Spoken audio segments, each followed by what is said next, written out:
Today on Forbes, inside the epic battle between Danone and Lifeway Foods and its squabbling founding family.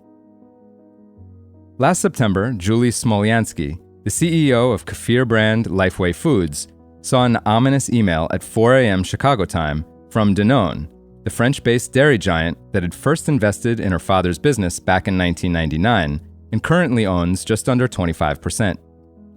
Danone was requesting a meeting in 3 hours. During the call, the executives revealed that they intended to buy a controlling stake in the NASDAQ-listed business, and they didn't seem to care much about what Smolyansky thought about it. Smolyansky says, quote, "I didn't even get the courtesy of let's have lunch or let's talk." Smolyansky has run the fermented beverage business, a cousin of drinkable yogurt, since 2002, and, along with her mother and brother, controls some 45% of Lifeway's stock. She says, quote, "I'm not going to be bullied. I'm not afraid."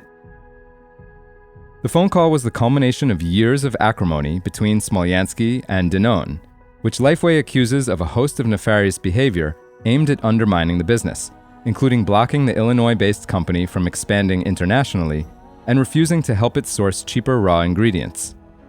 Smolyansky also believes that Danone used their seat on Lifeway's board to access competitive information and trade secrets after Danone acquired Wallaby Yogurt in 2017. Danone denies these criticisms and says that Lifeway regularly utilized its right to shield information from its board representative, though Lifeway didn't know about the acquisition until it was announced publicly. Smolyansky contends that Lifeway has been hamstrung for decades by her father's 1999 agreement with Danone, when the French company invested $6.5 million, or about $12 million in today's terms, for an initial 15% stake in the company.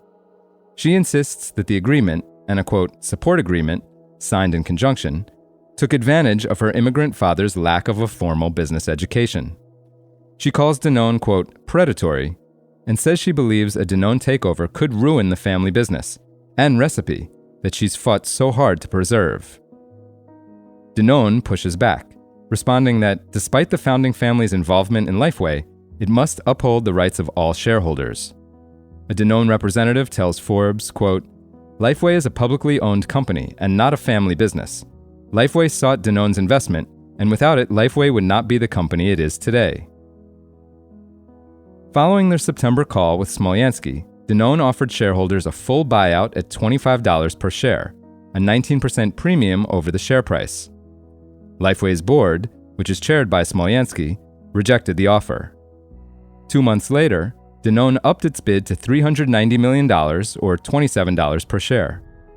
Lifeway's board also rejected that offer, maintaining that despite the hefty premiums, that those prices undervalued the business. Lifeway's only analyst, Ben Cleve at Lake Street Capital Markets, agrees, saying that, quote, "a competitive bidding process would likely be well above." Deals for natural foods, Cleve notes, have commanded multiples of more than 3 times sales, and Danone's offers are less than 2 times. In early April, Lifeway's shares were trading around $24. Prior to the second bid, the Lifeway board agreed to a hostile takeover defense known as a poison pill, which gives existing shareholders the right to buy additional shares if any shareholder that owns more than 20%, like Danone, upped its stake, diluting any takeover attempt. The poison pill also prevents Smolyansky's mother, Ludmilla, and her brother, Edward, from selling their shares to Danone, the largest individual shareholder with nearly 23% ownership. Currently, Smolyansky owns nearly 18% of Lifeway shares. Edward owns nearly 21%, and Ludmilla owns 6%. Edward disputes his sister's total share count and believes more than 300,000 shares are invalid. The combined family stake had been over 50% for years, but fell under the threshold as shares have been sold. The family can only sell up to 2% of shares annually, according to the 1999 shareholder agreement. If they sell more, Danone has the right of first refusal. Danone disputes that its takeover attempts have been hostile.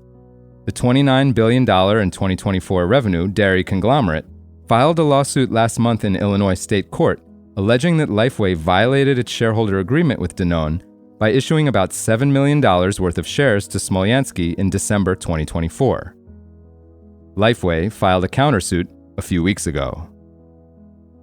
For full coverage, check out Chloe Sorvino's piece on Forbes.com. This is Kieran Meadows from Forbes. Thanks for tuning in.